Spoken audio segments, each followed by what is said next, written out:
19 horas e 45 minutos, hora oficial do Brasil. Boa noite. O SBT Brasil de hoje começa com um número alarmante. 7 em cada 10 motoristas têm medo de sofrer algum tipo de violência no trânsito aqui no Brasil. E 2 em cada 10 já passaram por isso.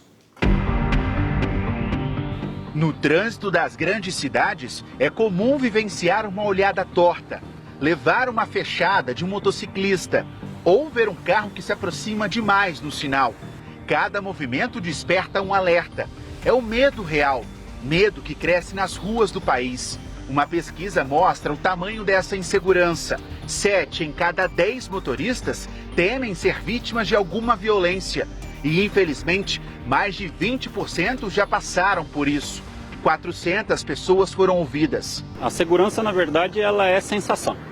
Por mais que o Estado provenha a segurança, ele não consegue ser onipresente em todos os lugares. Os motoristas de aplicativo, taxistas ou motoristas de aplicativo diretamente, eles acabam estando mais expostos, uma vez que o trabalho deles é circular pela cidade levando passageiros. Nesse vídeo, um motorista de 72 anos é abordado por criminosos que se passam como clientes.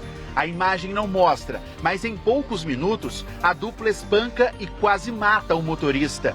Depois, os criminosos levam embora todos os pertences do idoso, inclusive o carro. Nas ruas, as agressões verbais e físicas respondem por quase metade das ocorrências e os roubos de acessórios nos veículos por 35%. A pesquisa é da plataforma Sem Parar, que também traz a informação de que 67% das pessoas que foram entrevistadas relataram que as ruas das cidades são mais perigosas do que as estradas. E para mudar esse cenário, profissionais da segurança alertam. Paradas obrigatórias, ruas escuras e sinais desertos criam o ambiente perfeito para o crime.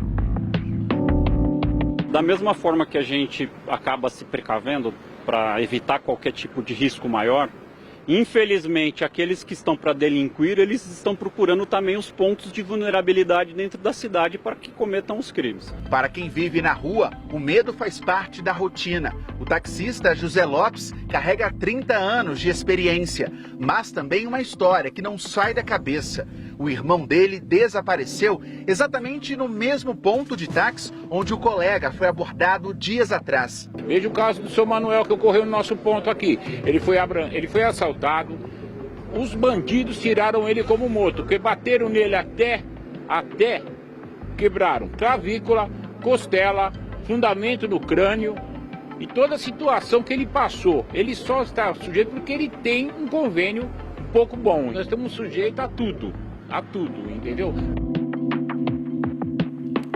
Um verdadeiro absurdo a criminalidade, não apenas em São Paulo, mas em todo o país. Que Deus te guarde, te proteja e te faça companhia. Hoje é terça-feira, 18 de novembro de 2025. Veja agora os outros destaques desta edição. Banco Central determina liquidação do Banco Master e dono da entidade é preso acusado de fraude. Advogados do dono do Banco Master afirmam que ele não tentava fugir do país e que pegaria jatinho para fechar negócio. 1.600.000 clientes que tinham investimentos no banco serão ressarcidos pelo Fundo Garantidor de Créditos. Supremo condena por unanimidade 9 réus ligados ao plano para matar Lula, Alckmin e Moraes. Pela primeira vez, ministros absolvem réu da trama golpista. O general da reserva, Estevam Gaspar de Oliveira, se livrou da acusação por falta de provas. Torcedores do Avaí fazem ataques racistas e xenofóbicos contra a torcida do Remo do Pará durante jogo em Florianópolis. Na série especial, as cicatrizes carregadas por quem foi vítima de abuso sexual na infância. Até hoje eu sinto muito nojo de mim, de me tocar e sentir. Ainda tenho muito gatilho por conta disso. Conectado com você, sintonizado com o mundo, o SBT Brasil está no ar. A Polícia Civil de São Paulo prendeu o homem suspeito de matar uma jovem de 20 anos durante um assalto na frente do pai e do namorado dela. Você certamente deve lembrar desse caso. A família tinha ido encontrar um suposto comprador de um drone. Quem vai trazer as informações agora ao vivo para a gente é o repórter Vinícius Rangel. Ei, Vinícius, muito boa noite. Onde ele foi preso, como ele foi preso? Conte todos os detalhes para a gente, por favor. Ei, César, boa noite a você e a todos que estão nos acompanhando aqui no SBT Brasil. Olha, o homem identificado como Isaías dos Santos Silva, ele foi preso no sertão da Bahia, na cidade de Mirante, que fica a cerca de 500 quilômetros da capital Salvador. De acordo com a polícia, Isaías já tem antecedentes criminais por roubo e também por associação criminosa. Ele é apontado pelos policiais, inclusive, como autor do tiro que matou a universitária Beatriz Munhoz, de 20 anos, durante um assalto em Sapupemba, zona leste daqui da capital paulista. Ela foi morta na frente do pai e do próprio namorado. Para a polícia, eles foram vítimas, sim, de um golpe aplicado pelos bandidos que fingiram ser compradores de um drone que a família estava negociando pela internet. Os criminosos, que se passaram por interessados no equipamento, exigiram que o drone fosse entregue pessoalmente. Quando o assalto foi anunciado, Beatriz, que estava dentro do automóvel, abriu a porta e disparou um spray de pimenta na direção de um dos criminosos, que atirou então na cabeça dela. Além do atirador, a Secretaria de Segurança Pública de São Paulo também confirmou que já identificou um outro homem que também teria envolvimento nessa trama criminosa. Esse homem era responsável por atrair as vítimas ao local do assalto. Inclusive, ele já foi identificado também em outras situações criminosas que a polícia segue em busca de localizá-lo para prender e responsabilizar também este homem. César. Obrigado pelas informações, Vinícius. Parabéns à Polícia Civil de São Paulo, embora nada, absolutamente nada, vá trazer a vida dessa jovem de volta. Uma ótima noite a você e a todos de São Paulo. E em mais uma fase da Operação Contenção, a Polícia Civil do Rio de Janeiro prendeu o homem responsável pela construção de barricadas para impedir o acesso de forças de segurança a comunidades. O principal alvo da operação foi preso em casa neste condomínio de luxo na zona sudoeste do Rio de Janeiro. Cosme Rogério Ferreira Dias se apresentava como empresário, mas segundo as investigações, ele era, na verdade, um dos mentores financeiros do Comando Vermelho. A mulher dele, Cíntia dos Santos Ferreira, também foi detida. No apartamento do casal, os agentes encontraram mais de R$200 mil em espécie. 2 carros importados e blindados foram apreendidos. Conhecido como mentor das barricadas, Cosme é suspeito de comprar e negociar metais furtados, como ferro e cobre. Além disso, ele também forneceria materiais para a construção e reforço de bloqueios montados em áreas dominadas por traficantes. O objetivo era impedir o acesso das forças de segurança. Ele usava as empresas, né, que são mais de uma empresa, para fins de ocultação e de simulação desses valores, com o crime anterior, o tráfico de drogas, e também, prosseguindo com as investigações, a gente pôde observar o fornecimento de matéria-prima desses materiais subtraídos de concessionários de serviço público. Pelo menos 8 ferros velhos que serviriam de apoio operacional da facção foram interditados. A polícia apreendeu mais de 20 toneladas de cobre e também prendeu outros 19 suspeitos de integrar o esquema. Entre eles está este homem detido em um local que já havia sido fechado pela prefeitura.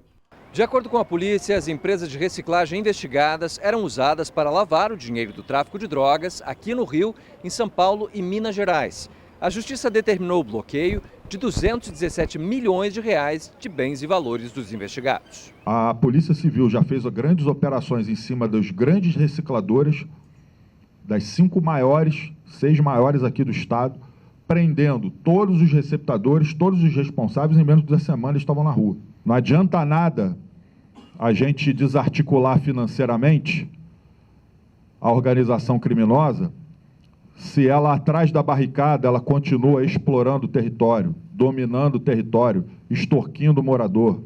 As prisões aconteceram um dia após o governo do Rio de Janeiro anunciar a criação da Operação Barricada Zero, que pretende retirar 16 mil barreiras montadas por criminosos em comunidades fluminenses. Em nota, a defesa de Cosme Rogério Ferreira Dias alegou que ele é inocente. O trabalho da polícia é incansável. Mesmo sendo o brasileiro um dos povos que mais pagam impostos no mundo, nós não temos os investimentos necessários para a segurança pública deste país. Veja só esse outro caso. 4 pessoas foram presas em uma operação da Polícia Civil de São Paulo contra ladrões de joias. Para você ter uma ideia, algumas das peças roubadas chegaram a ser anunciadas em programa de TV. Dos 5 mandados de prisão, os policiais conseguiram cumprir 4. Uma mulher é considerada foragida. O primeiro detido, nesta terça-feira, foi João Alves Correia Júnior, que já tem passagem por roubo. Ele estava no Guarujá, no litoral paulista, onde se escondeu após participar do assalto a um prédio de apartamentos em Ribeirão Preto, no interior do estado, há 2 meses. Na ocasião, o grupo armado abordou moradores e levou joias, relógios e outros objetos de valor. Na capital, foram presos 2 irmãos, Leonardo e Gustavo de la Roça, que, segundo a polícia, estão envolvidos no roubo de joias de uma casa também em Ribeirão Preto em maio deste ano. Uma mulher, Tainá Yasmin Silva Porto, também foi presa, suspeita de facilitar a entrada dos bandidos na casa. Tempos depois, uma das vítimas reconheceu parte dos bens roubados sendo anunciados e vendidos em um programa de TV em Curitiba, no Paraná. A emissora informou que os produtos foram adquiridos de um fornecedor em Minas Gerais. Então a gente vai para Curitiba, de Curitiba nós cumprimos uma diligência, apreendemos parte das joias subtraídas e também, posteriormente, temos a informação de Uberaba. Em Uberaba nós vamos até um receptador também. Esse receptador de Uberaba também nos fornece a informação de que ele adquiriu suas joias de um joalheiro de Ribeirão Preto. A operação desta terça só foi possível após as descobertas feitas a partir da prisão em setembro de Diego de Freitas, conhecido nas redes sociais como Diego Ouro. As investigações apontam que ele, além de participar dos assaltos, era o encarregado de comercializar os produtos roubados. A polícia conseguiu recuperar parte do dinheiro, joias e outros objetos levados durante os assaltos. Até agora, mais de 20 integrantes desta quadrilha foram presos. Mas a polícia acredita que há diversos outros envolvidos, inclusive atuando na receptação. Existe uma associação entre eles, inclusive com a prática de outros delitos na região. Uma operação da Polícia Federal prendeu Daniel Vorcaro, dono do Banco Master, e outras 6 pessoas. A investigação aponta que Daniel pretendia fugir do país. Todos os presos são suspeitos de envolvimento com fraudes bilionários contra o sistema financeiro. O dono do Banco Master, Daniel Vorcaro, foi preso no Aeroporto Internacional de São Paulo, em Guarulhos, quando tentava embarcar num jatinho particular na noite desta segunda-feira. Segundo policiais federais, o banqueiro viajaria para Malta, na Europa, para escapar da Operação Compliance Zero, deflagrada pela PF nesta terça. O banqueiro é apontado como o cabeça de uma fraude bilionária arquitetada para salvar o Banco Master. Um crime contra o sistema financeiro e que leva aí a monta, enfim, isso está sendo apurado, mas fala-se de cerca de 12 bilhões de reais que envolvem esse crime que está sob investigação hoje com várias prisões. Segundo a operação, o Master criou carteiras falsas de crédito consignado para inflar o balanço do banco. Essas carteiras inexistentes foram vendidas por 12 bilhões e 200 milhões de reais para o BRB, o Banco Público do Distrito Federal.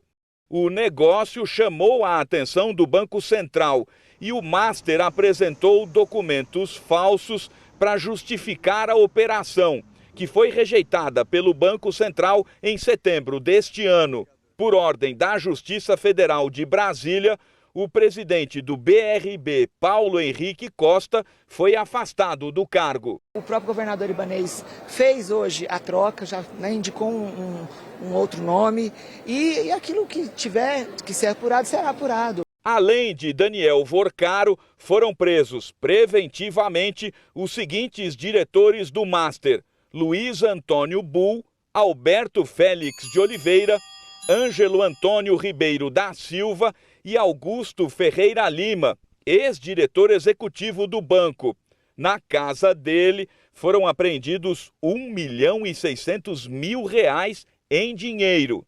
Carros de luxo, obras de arte, joias e garrafas de vinho de uma luxuosa adega também foram apreendidos. Policiais federais fizeram buscas nas sedes do Master e do BRB. No total, foram cumpridos 25 mandados de busca e apreensão no Distrito Federal, São Paulo, Rio de Janeiro, Minas Gerais e Bahia. Além das prisões, a Justiça Federal determinou a quebra do sigilo telemático de telefones celulares, computadores, e-mails e nuvens de arquivos digitais do dono do Banco Master e dos demais diretores, o que pode aumentar o número de investigados. Também foi determinado o bloqueio de bens e de contas correntes dos alvos da operação no valor de 12 bilhões de reais.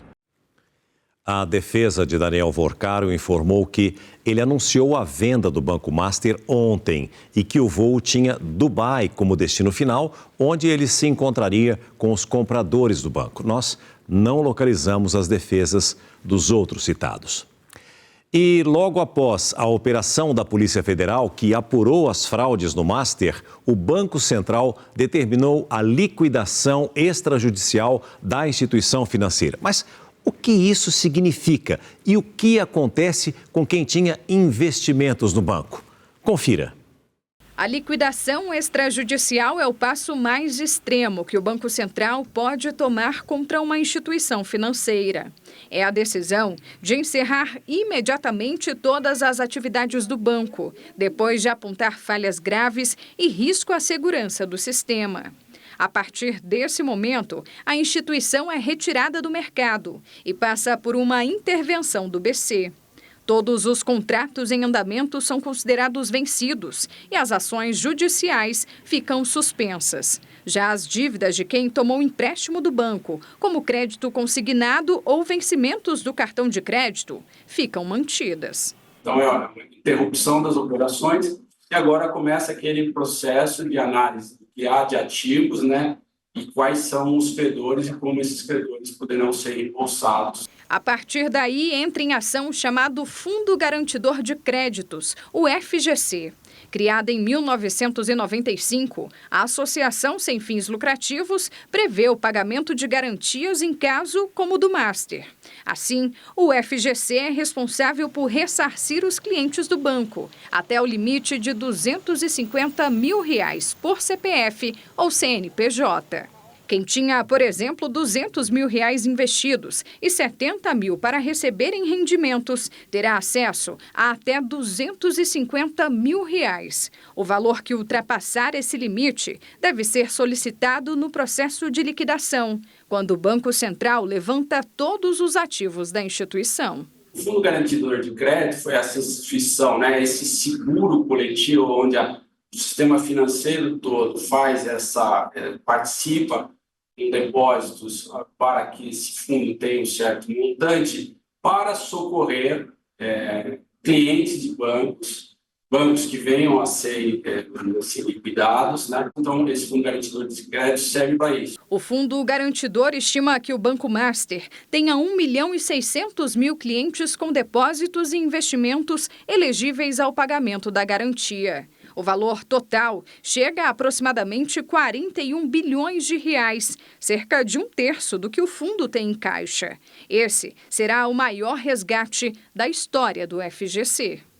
2 meses antes da operação desta terça-feira, o Banco Master chegou a negociar a venda para o BRB, mas as tratativas não avançaram junto ao Banco Central. Nesta semana, causou surpresa no BC e no mercado financeiro o anúncio de que o Banco Master teria sido comprado pela Fictor Holding Financeira e por um grupo de investidores árabes. Só que a operação foi suspensa assim que a liquidação extrajudicial foi decretada.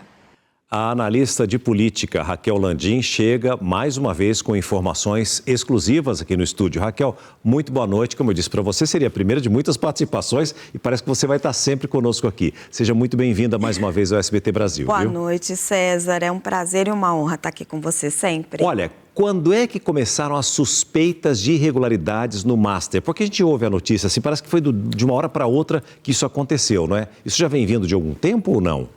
César, não foi de uma hora para outra e eu acho que a gente pode dizer, sem medo de errar, que aquela primeira operação lá atrás, em que você tem uma tentativa de venda do Master para o BRB, o Banco Regional de Brasília, um banco estatal, já era uma tentativa de abafar a investigação que já começava, que já estava ali no seu início, feita pelo Banco Central. Naquele momento, no primeiro trimestre do ano, o Banco Central, ele identificou as primeiras operações suspeitas entre o Banco Master e o BRB de Brasília. Essas operações, essas trocas de carteiras de crédito consignado, elas se tornavam cada vez mais frequentes, estavam cada vez mais vultuosas. O Banco Central, então, ele notifica o Ministério Público, que informa a Polícia Federal. Quando, César, o Banco Central avisa o Ministério Público, só aí depois, no dia 31 de março, o Master e o BRB, o Banco de Brasília, anunciam que estão fazendo essa fusão, essa compra, essa operação entre os dois. A suspeita, então, das autoridades é que isso foi uma tentativa de fundir os dois balanços, para tentar fazer com que a operação fraudulenta, que a Polícia Federal suspeita que chega aí a 12 bilhões de reais, simplesmente desaparecesse. Só que um crime, ele não desaparece, não é mesmo? Uhum. Raquel, é sempre um prazer ter você aqui com a gente, viu? Muito obrigado pelas explicações. Imagina, meu e pelas querido. informações e até breve. Até breve. Boa noite. O presidente Lula respondeu hoje à declaração infeliz do chanceler alemão Friedrich Merz sobre a COP30. O chanceler disse que nenhum dos jornalistas alemães que o acompanharam na visita ao Brasil levantaram o braço quando ele perguntou se alguém queria ficar em Belém. Merz declarou ainda que todos se sentiram felizes em voltar para a Alemanha, que, na opinião dele, é um dos países mais bonitos do mundo. O evento na divisa entre Xambioá, no Tocantins, e São Geraldo do Araguaia, no Pará, era a entrega de uma ponte entre dois municípios. Mas Lula aproveitou para rebater a fala do chanceler alemão. O primeiro-ministro da Alemanha, esses dias, se queixou. Eu fui no Pará, mas eu voltei logo porque eu gosto mesmo de Berlim. Ele, na verdade, devia ter ido num boteco no Pará. Ele, na verdade, deveria ter dançado no Pará. Ele, na verdade, deveria ter provado a culinária do Pará. Porque ele ia perceber que o Berlim não oferece para ele 10% da qualidade que oferece o estado do Pará, a cidade de Belém. Então, companheiros e companheiras, e eu falava toda hora, coma maniçoba. Lula fez uma referência à declaração do chanceler Friedrich Merz no Congresso Alemão do Comércio no último dia 13. A fala repercutiu no Brasil nesta segunda-feira. Nela, Merz afirmou que integrantes da comitiva do país ficaram contentes em deixar Belém e disse à plateia que eles vivem em um dos países mais bonitos do mundo.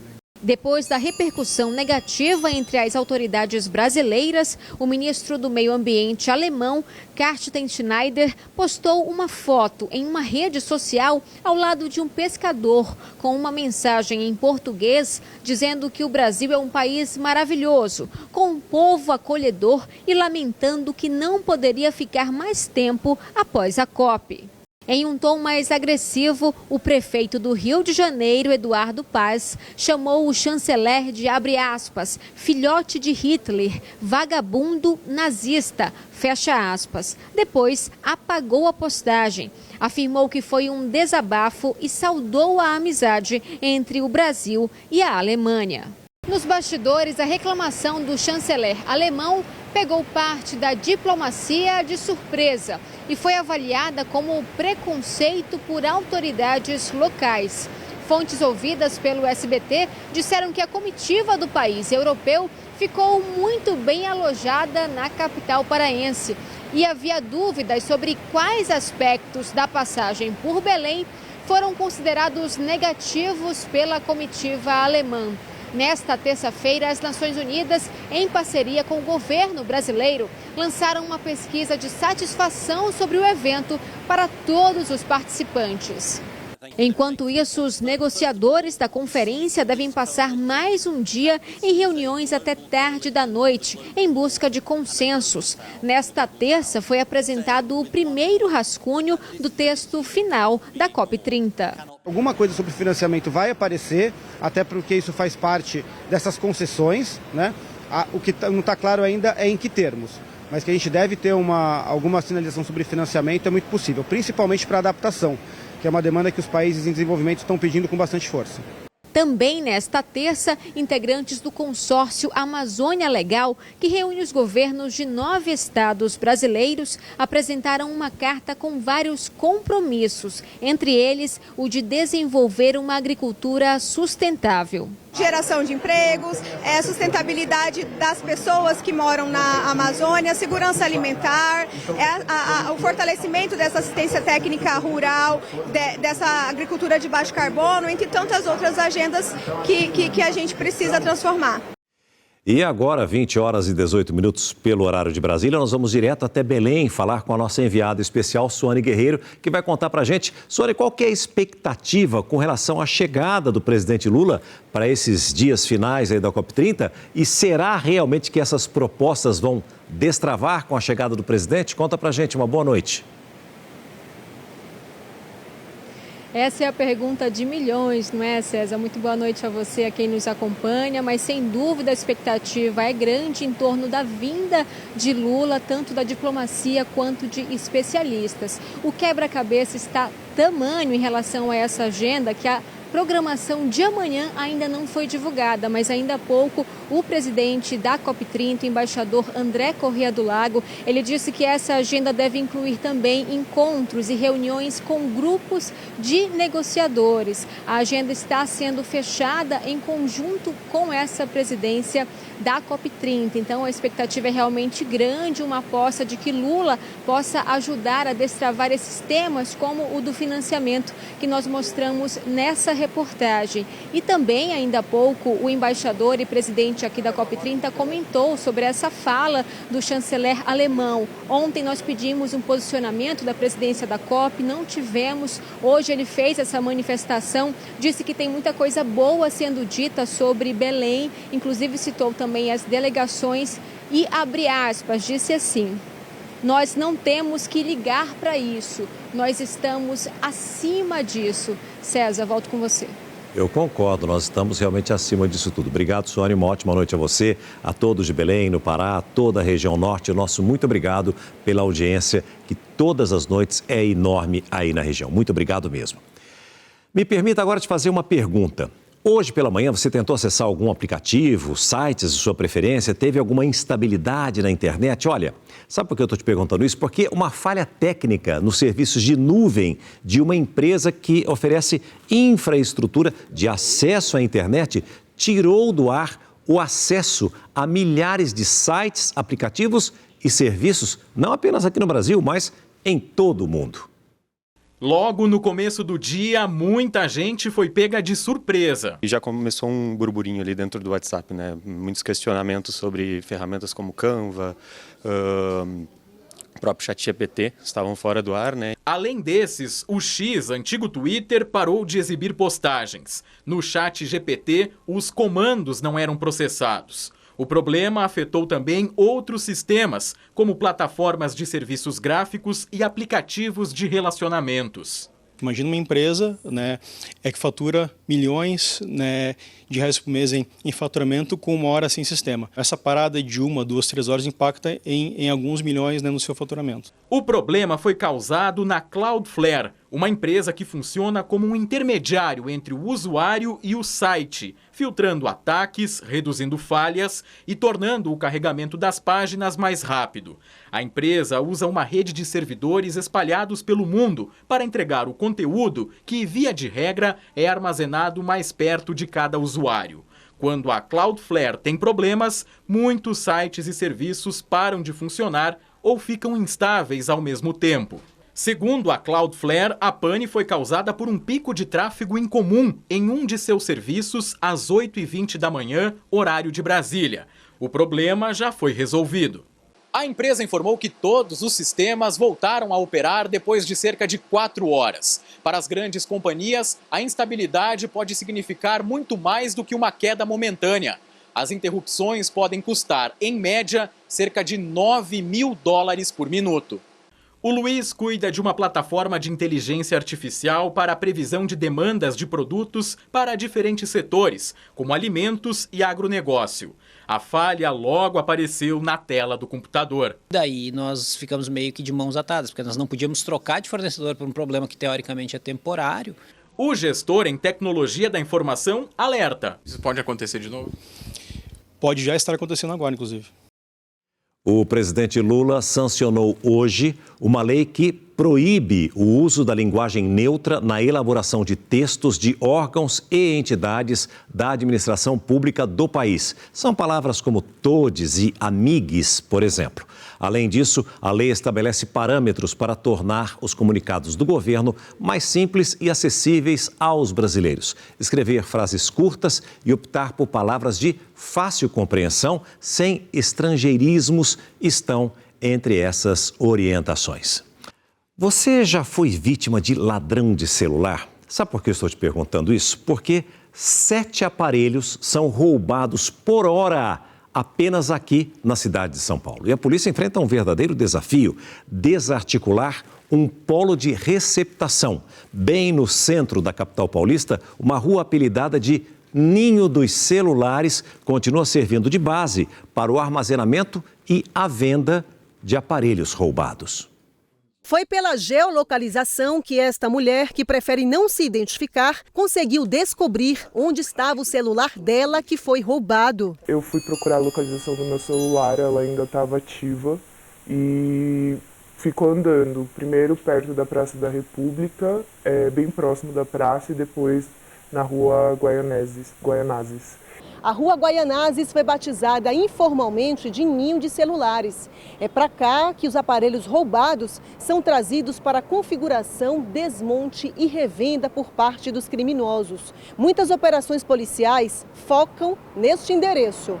O local, que fica na região da Cracolândia, no centro de São Paulo, é formado por um labirinto de hotéis, apartamentos e lojas que dificulta o trabalho da polícia. A rua ganhou destaque depois que a geolocalização de celulares roubados passou a apontar repetidamente para o mesmo trecho da via, onde funcionam os comércios clandestinos. Que houve o esvaziamento da chamada Cracolândia, né?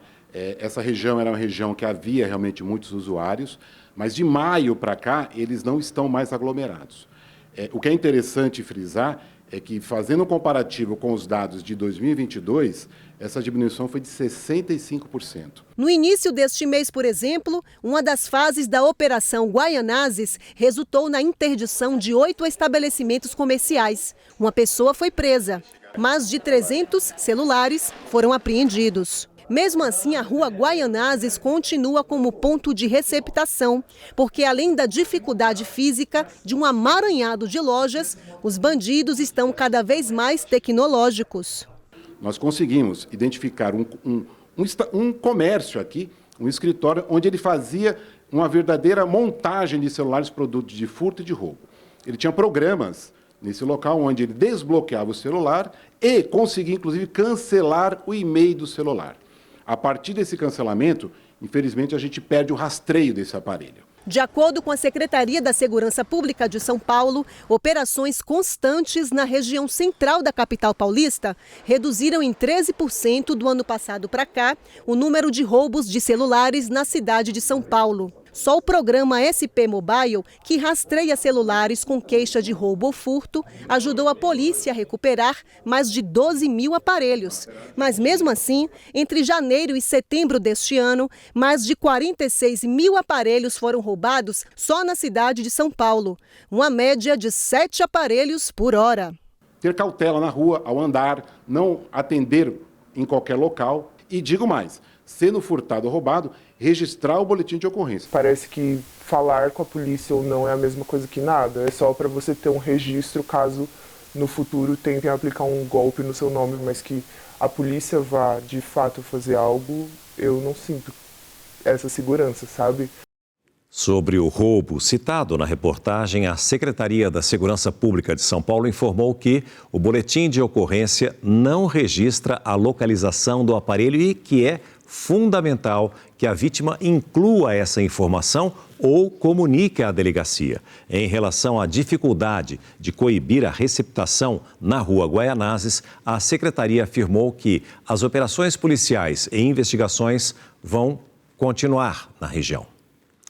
A Câmara dos Deputados deve votar ainda hoje o projeto de lei antifacções, que tem o objetivo de endurecer o combate ao crime organizado. O texto enviado pelo governo Lula ao Congresso sofreu uma série de alterações do relator, o deputado de oposição Guilherme Derrite. A quinta versão do projeto de lei antifacção do deputado Guilherme Derrite foi divulgada no começo da tarde. No novo texto, Derrite mantém a divisão entre Estados e União dos recursos apreendidos nas operações, mas o relator acolheu uma das reclamações do governo ao determinar que, quando houver atuação da Polícia Federal, os valores sejam destinados ao Fundo Nacional de Segurança Pública. O texto indica ainda que as audiências de custódia sejam feitas por videoconferência para reduzir gastos com escolta de presos. Guilherme Derrite deixou de fora do relatório 2 dos principais pontos defendidos pela oposição: a equiparação das organizações criminosas com grupos terroristas e o fim das audiências de custódia para criminosos reincidentes, pontos que ainda podem ser discutidos durante a votação. Apesar de ter atendido alguns dos pedidos do governo, que defende a retomada do texto original, Derrite usou o relatório para alfinetar o Palácio do Planalto. Em um trecho do documento, ele afirma que não foi procurado em nenhum momento por integrantes do Executivo para conversar sobre o projeto. Ele faz uma série de alterações na legislação sem fazer a revogação das legislações que ele altera. Isso vai dar conflito legislativo. E o que vai acontecer é que vai prevalecer a lei mais branda para a facção criminosa, para os facciosos. É isso que vai acontecer. Os líderes da Câmara passaram a tarde discutindo pontos da proposta com o relator. Não há consenso por conta do governo que queria o texto original. Eu acho que essa casa contribui muito, avança muito no texto do Derrite, é o quinto relatório, pôde acatar sugestões do texto original e também proposições desse Congresso aqui. O governador do Rio de Janeiro também participou da reunião. Ao contrário do que defendeu na semana passada, quando pediu mais tempo para discutir o texto, Cláudio Castro defendeu a votação nesta terça. A gente pediu para atrasar um pouquinho, não foi nada de crítica ao Derrite, o contrário. Queria elogiar a coragem do Derrite, como ele enfrentou essa matéria de peito aberto, como ele aceitou ideias, como ele aceitou mudanças. Já o líder do governo na Câmara diz que o que interessa é o texto original. O texto nosso original está redondo e nós vamos brigar muito para aprovar o texto principal, texto original. Você deve estar se perguntando, né, como eu disse no início, será que vai ter votação ainda hoje? Essa hora da noite? Daqui a pouquinho nós vamos voltar a Brasília ao vivo, lá da Câmara, para saber se essa votação prossegue e como está até este momento. Aguarde. 3 questões do Enem foram anuladas após terem sido identificadas semelhanças entre perguntas da prova e itens divulgados na internet antes do exame. O estudante que publicou o vídeo nega vazamento, mas agora pode ser investigado pela Polícia Federal. Os rumores de um possível vazamento começaram a circular nas redes sociais na noite de segunda-feira. logo depois da prova de Matemática e Ciências da Natureza no fim de semana. A história ganhou força quando veio à tona uma live feita 5 dias antes do exame. No vídeo, Ediclei Teixeira, estudante de Medicina da Universidade Federal do Ceará, resolve ao menos 5 questões muito parecidas com as aplicadas oficialmente dias depois. Algumas delas têm até os mesmos números cobrados dos candidatos.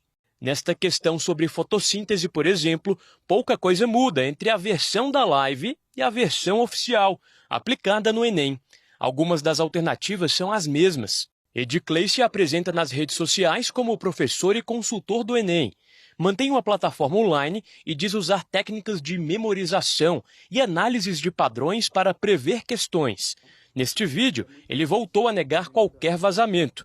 Afirmou ter agido dentro da legalidade e chegou a relatar o aumento na procura pelo seu perfil na internet. 10 mil visualizações nos meus stories. E muito se explica porque alguns professores famosos estão falando de mim em grupos de WhatsApp, tentando entender como eu previ o Enem e até muito descredibilizando como o aluno hipossuficiente conseguiu democratizar tanto a educação nos próximos stories, usando somente o que todo mundo pode usar, que é acesso à informação. E foi depois da repercussão dessas imagens e das semelhanças identificadas pela equipe técnica que o caso foi parar na Polícia Federal. O Ministério da Educação acionou a PF para investigar se houve quebra de sigilo ou algum ato de má-fé na divulgação desses itens sigilosos do Enem. Assim que eu tomei conhecimento do ruído que ocorreu nas redes sociais, eu determinei ao INEP que tomasse rigorosamente todas as providências cabíveis, avaliasse o que estava sendo dito nas redes sociais e a decisão do INEP, por uma questão de isonomia, para dar segurança, garantir a lisura do processo, anulou 3 itens da prova do Enem. Dos 90 itens, anulou 3 itens. E conforme eu prometi, nós vamos conversar agora com a repórter Ariane Bittencourt, que vai nos atualizar como estão as discussões lá na Câmara, em Brasília, sobre o projeto antifacção. Ariane, boa noite. Olha, são 8h39, quase 8h40. Vai ter essa votação realmente ou não? Uma boa noite para você.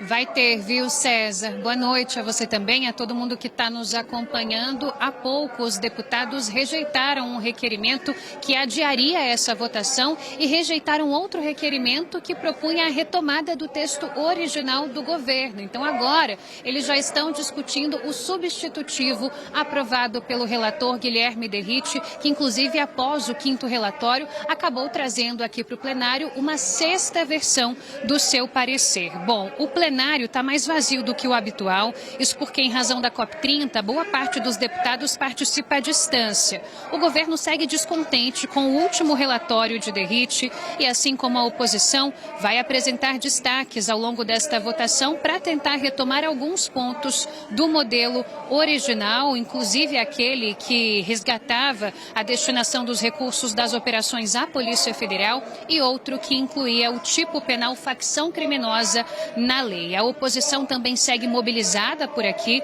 para tentar equiparar as organizações criminosas com grupos terroristas. Agora, César, já admitindo uma frustração aqui na Câmara, os governistas já estão de olho no Senado Federal para onde esse texto vai se for aprovado por aqui. E no Senado já tem relator escolhido. Quem vai cuidar desse texto por lá, se ele passar, vai ser o senador Alessandro Vieira, do MDB. César, volto com você. A Ariane vai estar acompanhando tudo de perto e sempre vai trazer as atualizações com relação a este caso. Obrigado, Ariane. Uma ótima noite a você, a todos de Brasília e da região central do nosso país.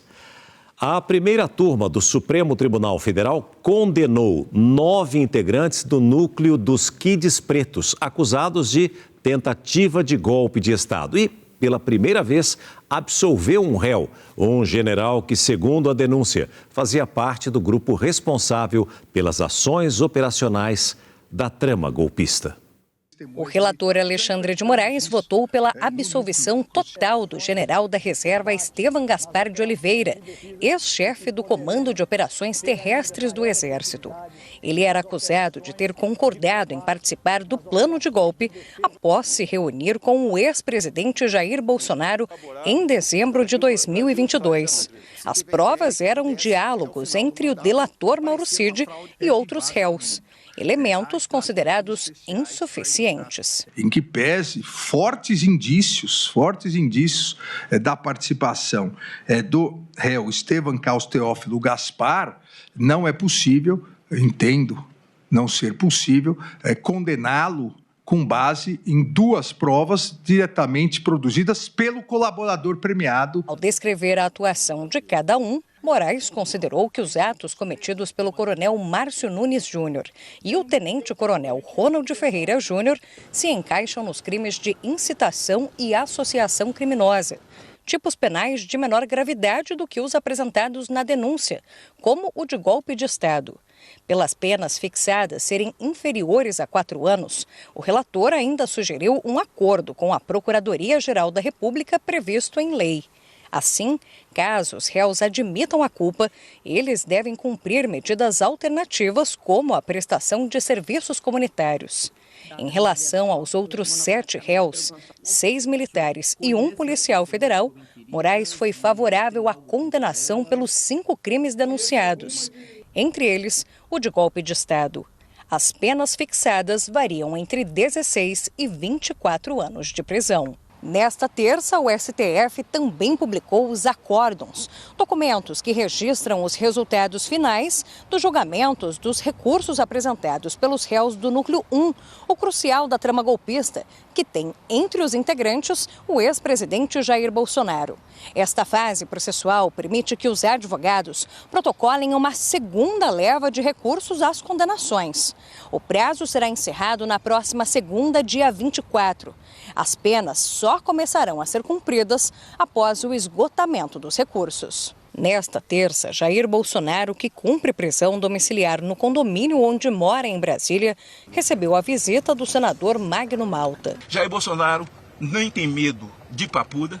Jair Bolsonaro não tem medo de presídio de segurança máxima. Jair Bolsonaro não tem medo de nada. Caso seja decretada a prisão em regime fechado, o presidente da Comissão de Direitos Humanos do Senado, Isalci Lucas, defendeu que Bolsonaro receba tratamento especial. O general Braga Neto, que é militar, está no quartel. Bolsonaro, além de ser ex-presidente, ele é também militar, ele é oficial do Exército. E o próprio Lula, quando foi preso, ficou na Polícia Federal. Então a gente espera que ele tenha um tratamento diferenciado, talvez na Polícia Federal. Fica mais próximo aqui dos hospitais. Outros parlamentares que integram a comissão foram conhecer as instalações do Complexo Penitenciário da Papuda nesta segunda em Brasília. A comitiva esteve em alas onde o ex-presidente poderá ser levado quando começar a cumprir a pena e reclamou das condições. Bolsonaro está muito doente e qual é o tempo entre o complexo e o primeiro hospital? Lembrando que o problema de saúde do Bolsonaro é gravíssimo e tem hora que o atendimento tem que ser no máximo em 20 minutos.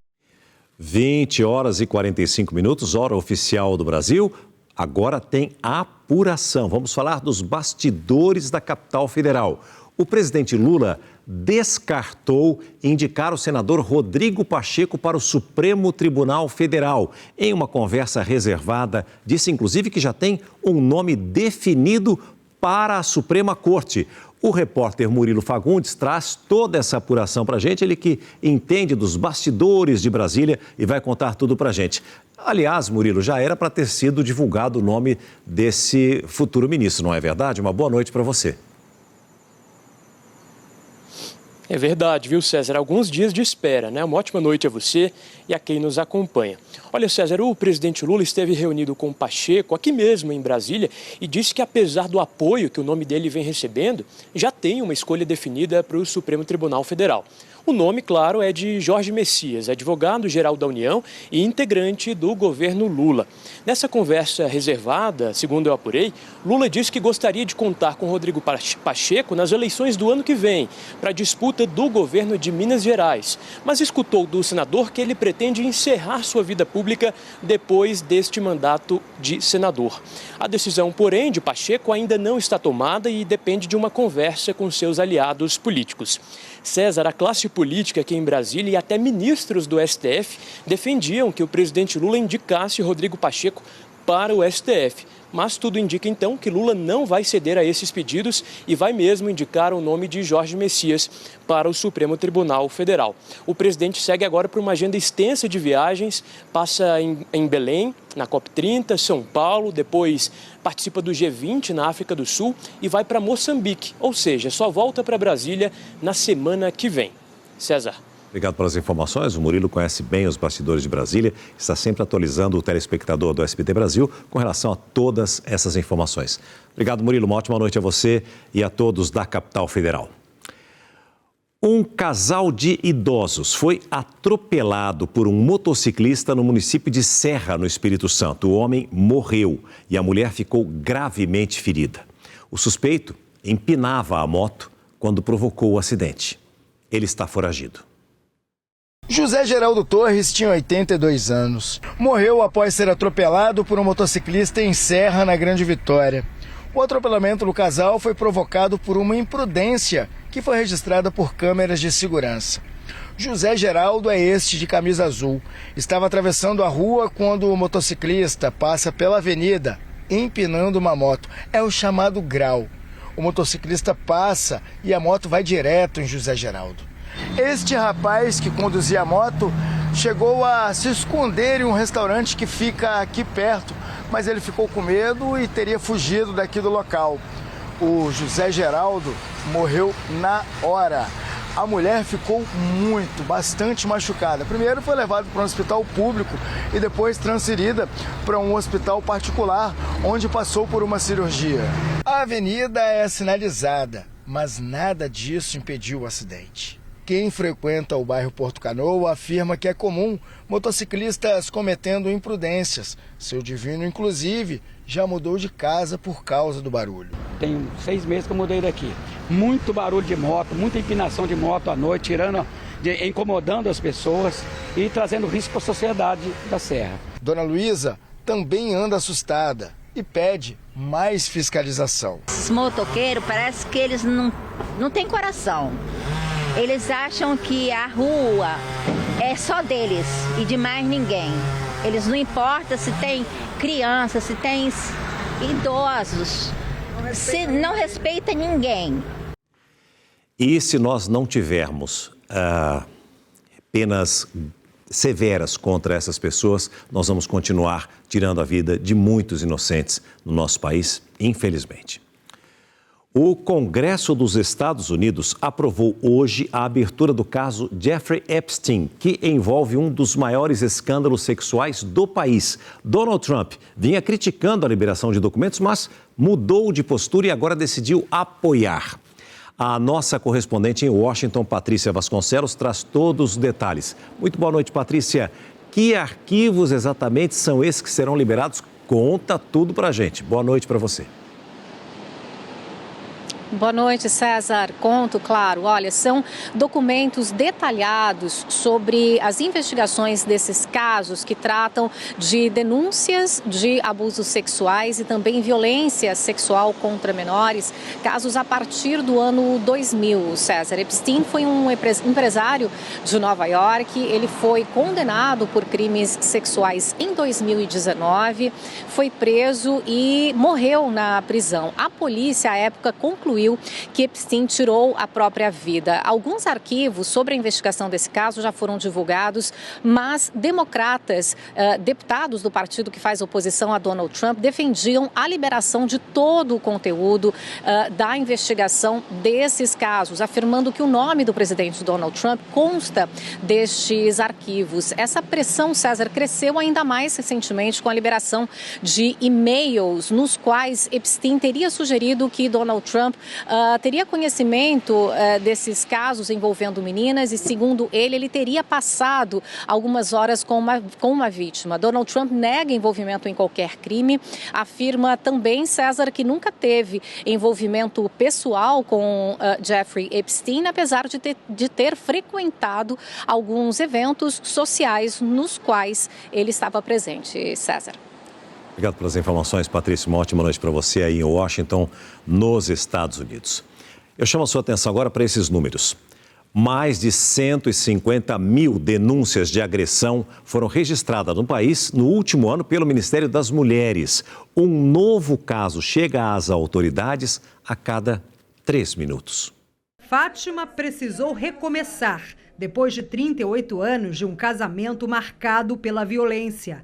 Ela conta que nunca denunciou por dependência financeira e por causa dos filhos, mas quando o marido saiu de casa, decidiu se proteger. Agressão, palavras, ameaça, ele ficava bravo que eu respondia. De novembro do ano passado até outubro deste ano, o Ministério das Mulheres recebeu mais de 150 mil denúncias de agressão. A maioria delas feita pela própria vítima. Em média, é como se um novo caso fosse registrado a cada 3 minutos e meio. A maioria dos episódios acontece dentro da própria casa. Entre os estados com maior número de denúncias, São Paulo lidera o ranking, seguido pelo Rio de Janeiro. O aumento das denúncias não significa necessariamente mais violência, e sim mais coragem. Muitas mulheres que antes sofriam em silêncio conseguem agora interromper o ciclo das agressões. Especialistas dizem que a decisão de retomar o controle da própria vida fica mais fácil quando a vítima conhece seus direitos e sabe que existe uma rede de proteção pronta para ajudar. A gente consegue observar o crescimento da consciência e da compreensão das vítimas sobre o que é estar em situação de violência. Então, ter o 180, ter uma delegacia especializada da mulher, ter uma casa da mulher brasileira, ter políticas públicas, ter informação nos meios de comunicação que diga que violência contra a mulher é crime e que ela pode recorrer a algum serviço, isso estimula as mulheres a procurar esse serviço. O principal caminho para essas denúncias é o Ligue 180, que completa 20 anos na semana que vem. O serviço funciona 24 horas de forma gratuita e anônima. Só de janeiro a setembro deste ano, já são 878 mil chamadas, uma média de quase 3 mil por dia. A lei assegura o afastamento do agressor quando solicitado pela vítima. As medidas protetivas são uma importante ferramenta que ajuda e muito as vítimas de violência doméstica. Peça as medidas, porque o seu descumprimento causa a prisão em flagrante ou até um mandado de prisão contra o seu agressor. E muitas vezes, a única chance de sobreviver depois do trauma. Eu tenho medo do amanhã. Eu acordo com medo, vou dormir com medo, eu não sei o meu dia de amanhã. O presidente dos Estados Unidos, Donald Trump, anunciou hoje um acordo com a Arábia Saudita nas áreas de tecnologia e de defesa. Mas a visita de Mohammed bin Salman à Casa Branca ficou marcada também por temas desconfortáveis para o príncipe saudita.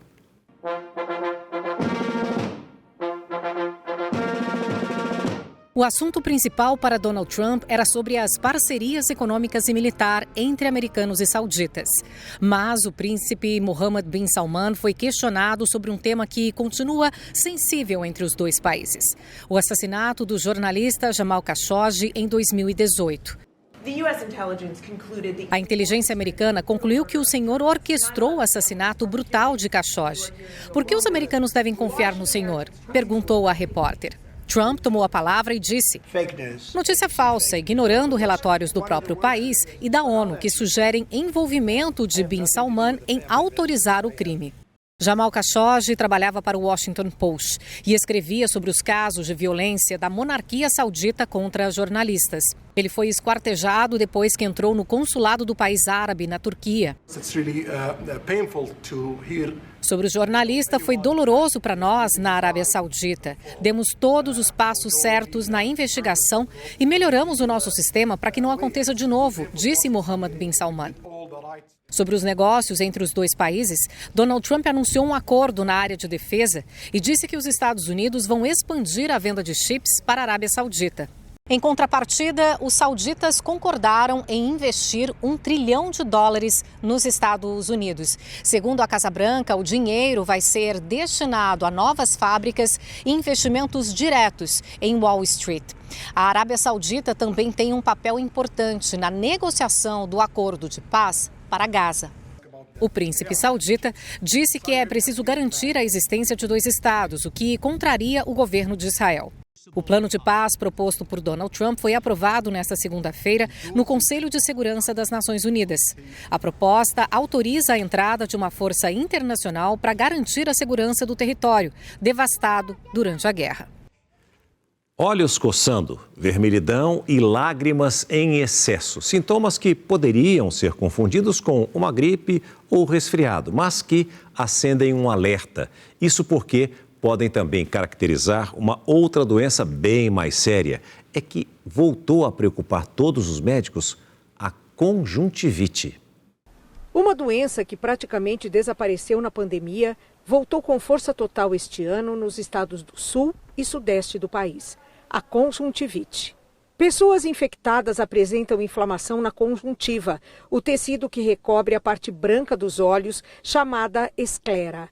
Entre os sintomas estão vermelhidão, sensação de areia nos olhos, lacrimejamento e coceira. Em geral, as pessoas acordam com os olhos grudados por uma secreção. De janeiro a agosto deste ano, a Secretaria da Saúde de São Paulo contabilizou mais de 74 mil atendimentos ambulatoriais. No mesmo período do ano passado, foram quase 55 mil, um aumento de quase 36%. Já as internações passaram de 41 para 61, aumento de 51%. Mas esse fenômeno não é exclusividade dos paulistas.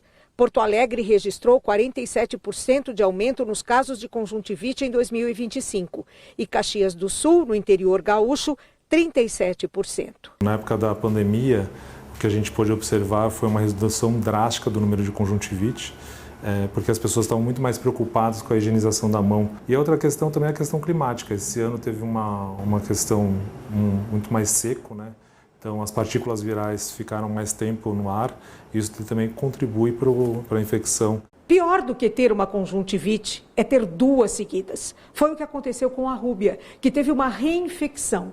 Ela precisou ficar quase 30 dias sem trabalhar e todas as maquiagens foram parar na lata do lixo. Eu achei que já não tinha mais nada, voltei a trabalhar, usei minhas maquiagens, eu uso maquiagens todos os dias e a partir daí os sintomas começaram a retornar. Foi aí que eu fui informada que houve uma reinfecção por maquiagem, pincéis, lápis, tudo, e ela me deu a notícia de que eu teria que jogar tudo fora. A conjuntivite pode levar até 2 semanas para ser totalmente curada e obrigar a pessoa infectada a tomar medicamentos, além de, como Rúbia, renovar objetos de casa. Um incômodo para os olhos e para o bolso. Eu gastei R$2.000.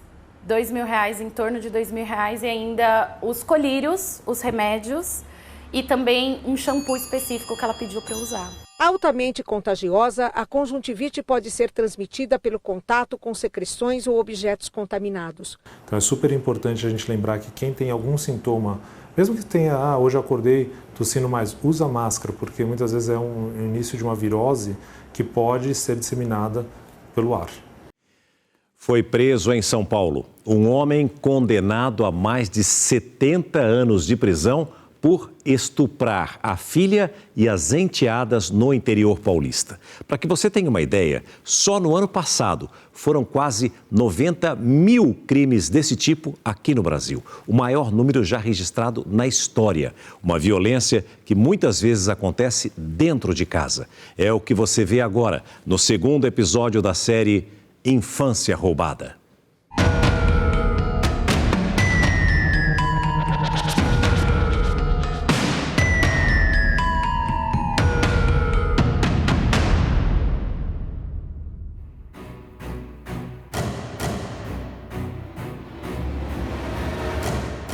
Ele me jogou na cama e aí ele mandou tirar a roupa, eu dei risada, não entendi.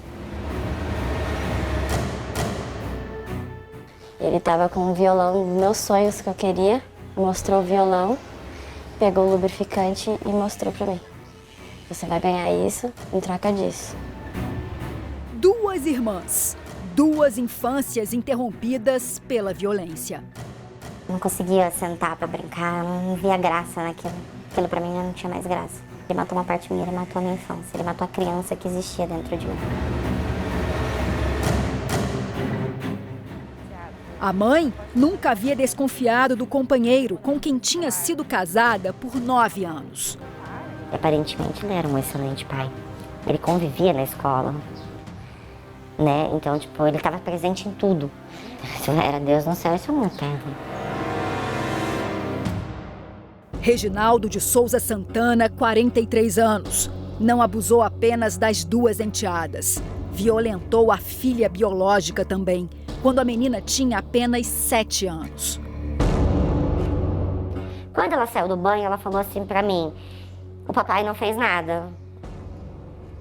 E aí ele tinha ficado com ela um dia só. O que aconteceu? Não posso contar. Se eu contar, eu não vou pra Disney, eu vou perder o meu celular e todos os meus brinquedos. Mesmo tão nova e sem compreender, a garotinha sentia que tinha algo de muito errado no comportamento do pai. Você promete pra mim que você não vai fazer nada? Porque ele me falou que ele vai preso. E eu gosto dele, eu só não gosto disso que ele faz. Reginaldo, que já havia sido condenado pela justiça a 73 anos de prisão, foi preso nesta segunda-feira. Procurada, a defesa não quis se manifestar. O fato de ser um genitor, uma pessoa que deveria proteger, né, isso fez com que a pena dele fosse incrementada por conta desse fato também. Né? Uma pessoa que deveria dar essa proteção, né, que tem esse dever legal de dar a proteção e abusando desse dever, né, falhou, né, enquanto pai, enquanto padrasto. Me sinto culpada por não ter tido essa percepção mais cedo. Eu poderia ter poupado as minhas outras irmãs. Se o meu psicológico não tivesse ficado tão quebrado na época. Culpa, medo, tristeza. Sentir tudo isso numa época tão importante da vida traz consequências. Normalmente, pessoas que passam por isso, elas dão um significado para a vida como um lugar muito perigoso, como um lugar muito inseguro. E para si mesmas como insuficientes e incapazes, porque elas, não importa o que elas façam quando pequenas, elas não conseguem evitar a violência. Violência que não para de crescer no país. Só no ano passado foram registrados mais de 87.500 estupros, o maior número contabilizado até hoje, de acordo com o Fórum Brasileiro de Segurança Pública. 77% das vítimas têm até 17 anos de idade. 85% são meninas, mas os casos envolvendo meninos cresceram mais de 10% em 2024.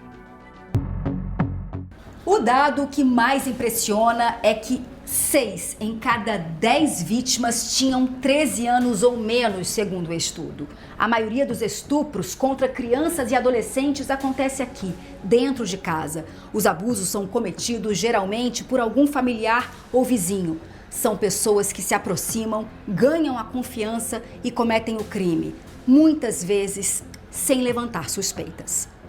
Nunca desconfiei. Ele não era aquele homem que era de pegar no colo, de abraçar, de beijar, não. Ele nunca foi esse pai, nem com a filha dele e nem com as minhas, né, que ele me ajudava a criar.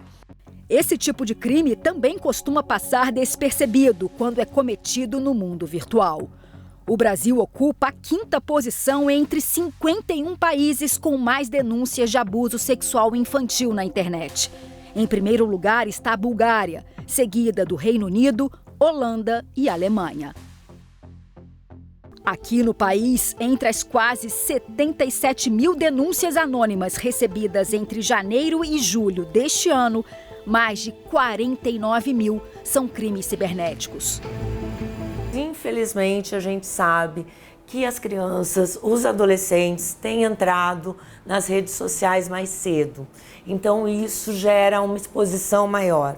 E uma exposição maior gera um aumento de crimes, porque as pessoas que vão procurar as crianças, os adolescentes, eles estão muito nas redes sociais. São pessoas que conhecem como trabalhar nas redes sociais, que conhecem como adquirir uma confiança com essas crianças e com esses adolescentes. Essa mulher é mãe de uma menina de 13 anos. De tanto monitorar a rede social da filha, descobriu o perfil que esses criminosos escolhem para enganar as vítimas. Geralmente você vê muita foto de criança dessas pessoas. Quando você vai lá e você vai ver, não é foto de homem, nem foto de mulher, é foto de crianças mesmo. Muitas crianças, né? Um dia flagrou uma conversa que serviu de alerta. Você tem coragem de sentar no meu colo para me saber quanto que você pesa, que eu consigo identificar, né? Só pelo você sentar no meu colo, eu sei quanto que você pesa. A filha, que é cantora e tem mais de 300 mil seguidores, já passou por essa e outras situações de importunação sexual. Eu fiquei assustada, fiquei incomodada, né? Fiquei com medo porque, né? Eu tô ali nas redes sociais expressando também o que eu gosto de fazer. Aí a pessoa vem e vê maldade nisso, já... né, se aproveitando da situação. Aí eu fiquei incomodada, não quis mais ver as mensagens que o pessoal mandava. Seja à distância ou debaixo do mesmo teto, esse tipo de violência é uma epidemia silenciosa que deixa marcas profundas. Eu sentia nojo e raiva, porque eu via uma pessoa muito fria, porque aconteceu de noite, de manhã, e de noite foi aniversário da minha irmã. E a gente estava numa festa como se não tivesse nada acontecido. E até hoje eu sinto muito nojo de mim, de me tocar e sentir... Ainda tem muito gatilho por conta disso. Qualquer coisa que aconteça com essa criança, de grave, de dramático, de violento, de negligente, de abandono, no início da vida, ela vai ter um impacto infinitamente maior nessa fase de vida do que teria a partir dos 25 anos de idade. E acabou com tudo que ele quis acabar.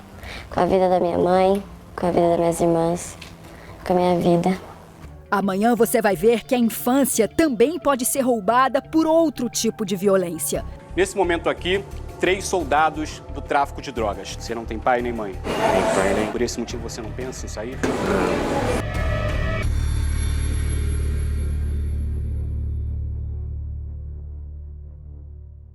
Olha, o abuso sexual infantil é muito mais grave do que nós possamos imaginar, está muito mais próximo de todos nós, é um caso que já vem de muitas e muitas décadas atrás e que somente com o diálogo, com a informação, de uma forma esclarecedora, é que você pode contribuir para que isso possa diminuir, porque acabar não vai acabar. Converse bastante, tenha bastante diálogo com as crianças, com os adolescentes, para que isso não aconteça aí na sua casa, na sua família. E fique sempre atenta, principalmente as mães, com relação a tudo que está ao seu redor, para que você não seja a próxima vítima, incluindo os seus próprios filhos e filhas.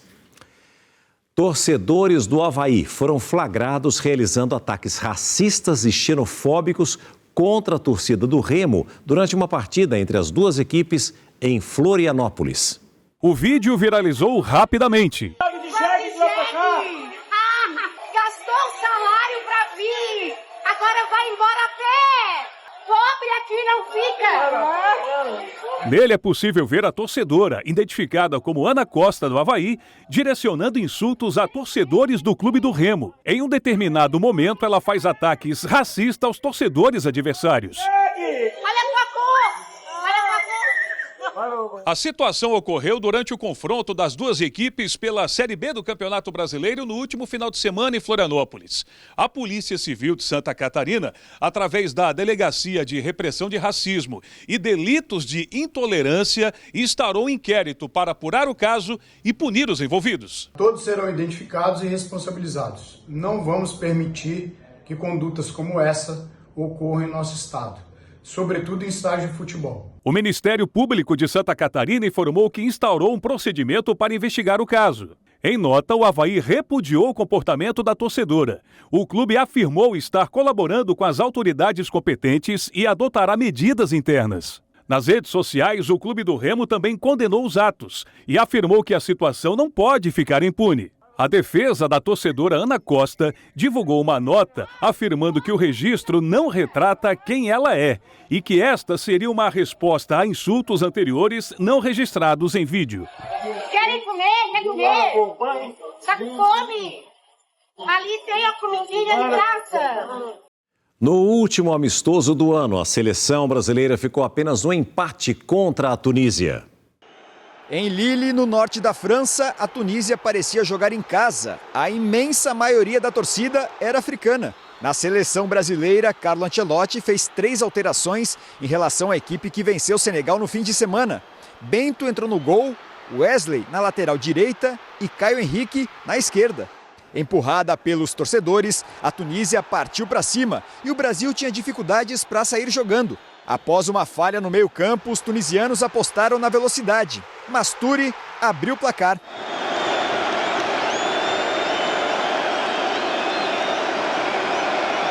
O empate veio no fim do primeiro tempo. A bola tocou na mão de Bron. O árbitro de vídeo chamou e o juiz marcou o pênalti. Estevão deixou tudo igual. O Brasil desperdiçou chances no segundo tempo, a mais clara em outro pênalti, que Lucas Paquetá mandou por cima. Nos acréscimos, Estevão teve um último ataque, mas a bola beijou a trave. No fim, 1-1 em Lille. Faltou fazer o gol de pênalti, que ajudaria provavelmente na vitória, mas acho que foi um bom teste para todos nós, né? Tivemos um pouco de dificuldade no início da partida, depois recuperamos a confiança ali dentro, conseguimos marcar e acho que até merecíamos, se não fosse ali o meu pênalti, essa vitória. Tem um caminho até a Copa, eu fico feliz porque vejo que agora a gente tem uma ideia, a gente tem um plano. A gente sabe o que fazer quando atacar, sabe o que fazer quando defender. É claro que o resultado não era isso que a gente queria. E agora é tentar ficar com as coisas positivas, pegar tudo que a gente fez de negativo e melhorar. A seleção brasileira se despede de 2025 com a sensação de que evoluiu tecnicamente, mas consciente de que o futebol ideal ainda está distante. Até a Copa do Mundo, o time terá pelo menos mais 3 testes. Os próximos 2 já estão marcados. Serão em março, nos Estados Unidos.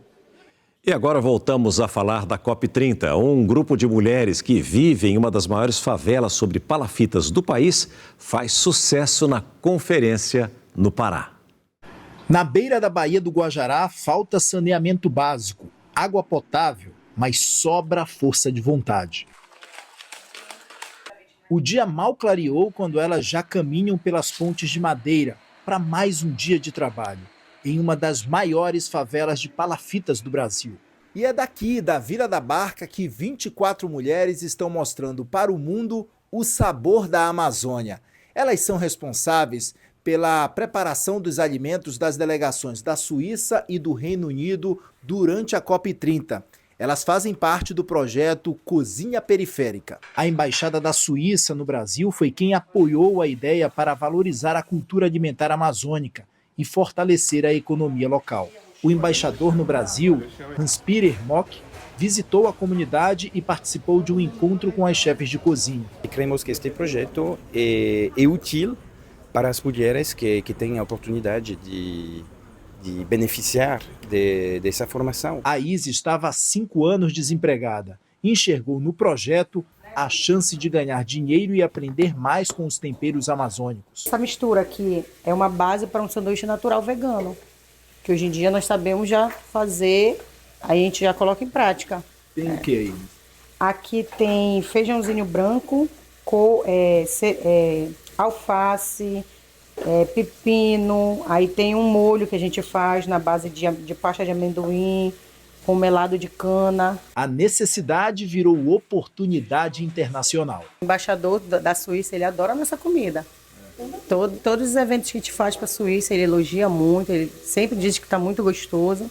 Então isso é gratificante para a gente, né? A Bianca sempre teve paixão pela cozinha. É a mais nova da turma. Aprendeu pratos diferentes da culinária paraense. E já pensa em abrir o próprio negócio depois da COP30. Investir mais no meu negócio. Porque como eu já aprendi mais, eu quero colocar mais coisas, mais tendências. Aquilo que eu já aprendi aqui, colocar mais em prática. Da cozinha simples da periferia ao banquete de diplomatas, executivos, chefes de Estado, autoridades do mundo se deliciam com o cardápio preparado por elas. Esse buffet que foi contratado, ele expressa de uma forma perfeita os nossos sabores, misturando pupunha com cupuaçu, misturando outros sabores da Amazônia. Essa torta de Isabel de Bacuri, deliciosa, foi maravilhoso. A degustação aqui é maravilhosa. É sucesso da culinária amazônica, que entre as palafitas traz maré e esperança.